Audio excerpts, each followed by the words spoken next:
कामचोर देवरानी। एक बार की बात है, सुषमा अपने पूरे परिवार के साथ खुशी खुशी मोहन नगर में रहती थी।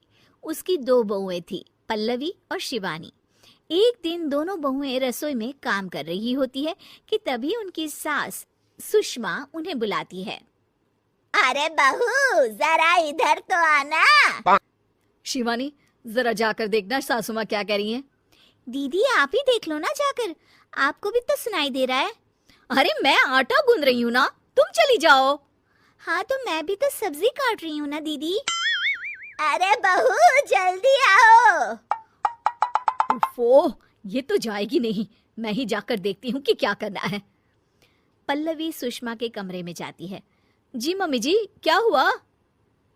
शाम को घर पर कुछ मेहमान आने वाले हैं, तो तुम अच्छा सा खाना बना लेना बहू। ठीक है मम्मी जी, आप बता दीजिए क्या क्या बनाना है और कितने लोग आ रहे हैं। सुनील की मौसी जी और उनका पूरा परिवार आ रहा है। कुल मिलाकर 3 लोग और हमें मिलाकर हुए 9 लोग। तो अभी से ही तैयारी करना शुरू कर दो। और हाँ, घर की सफाई भी कर देना, हाँ अच्छे से। जी मम्मी जी, सब काम हो जाएगा, आप चिंता मत कीजिए। पल्लवी शिवानी को घर में मेहमान आने वाले हैं इसके बारे में बताती है। क्या 9 लोगों का खाना बनाना होगा, घर की सफाई करनी है? बाप रे, सासू माँ ने तो हमें घर की नौकरानी ही समझ कर रखा है। ऐसा नहीं बोलते शिवानी, हम इस घर की बहू हैं और घर के काम करना हमारा फर्ज है।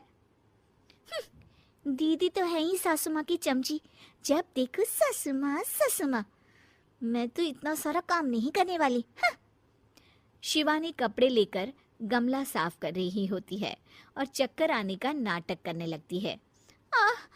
मेरा सर चकरा रहा है। तभी वहाँ पल्लवी और सासू माँ जाते हैं। अरे बहू, क्या हो गया तुम्हें? मम्मी जी, बहुत तेज सर में दर्द हो रहा है।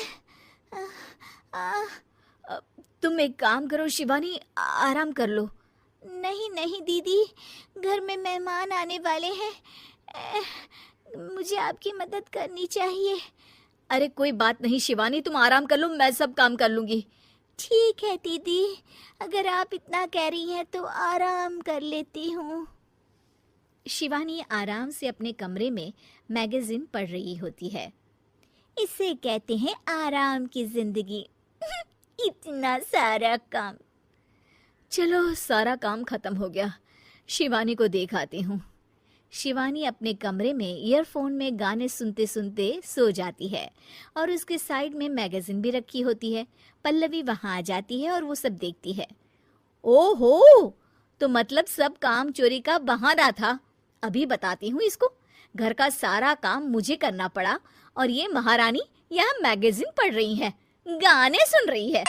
पल्लवी रसोई से एक प्लेट और चम्मच लेकर आती है और शिवानी को थाली बजाकर उठाने लगती है। शिवानी अचानक से उठती है। उठ गई महारानी, गाने भी सुन लिए, मैगजीन भी पढ़ ली। तुम तो बहुत बड़ी झूठी निकली शिवानी। तुमने सर दर्द का बहाना बनाया ताकि काम करने से बच सको। हाँ बनाया बहाना, तो क्या करती, इतने सारे काम करती। मुझे कोई शौक नहीं है चापलूसी का। क्या चापलूसी? तुम्हें लगता है कि मैं सारे काम चापलूसी के लिए कर रही हूँ? और नहीं तो क्या। तभी वहाँ सासू माँ आ जाती हैं। अरे बहू, वो लोग बस आने ही वाले हैं, तुम तैयारियां कर लो। जी सासू माँ, तुझे तो मैं बाद में देखती हूँ। सब खाना खाने बैठते हैं और खाना शुरू करते हैं। तभी सुनील की मौसी बोलती है। वाह भाई वाह, खाना तो बहुत ही अच्छा बना है सुषमा जी, एक एक चीज में क्या स्वाद है। ये सुनकर शिवानी मुंह बना लेती है। उसे अपनी जेठानी की इतनी तारीफ रास नहीं आती। आपकी बहुएं तो बहुत ही अच्छा खाना बनाती हैं। हाँ बनाती तो दोनों ही अच्छा है, पर आज ना ये सारा खाना बड़ी बहू ने बनाया है। छोटी बहू की तबीयत ठीक नहीं थी, सो इसलिए।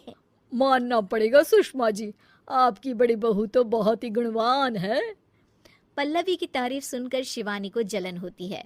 पल्लवी ये सुनकर खुश हो जाती है और शिवानी की तरफ देखकर उसे चिढ़ाती है।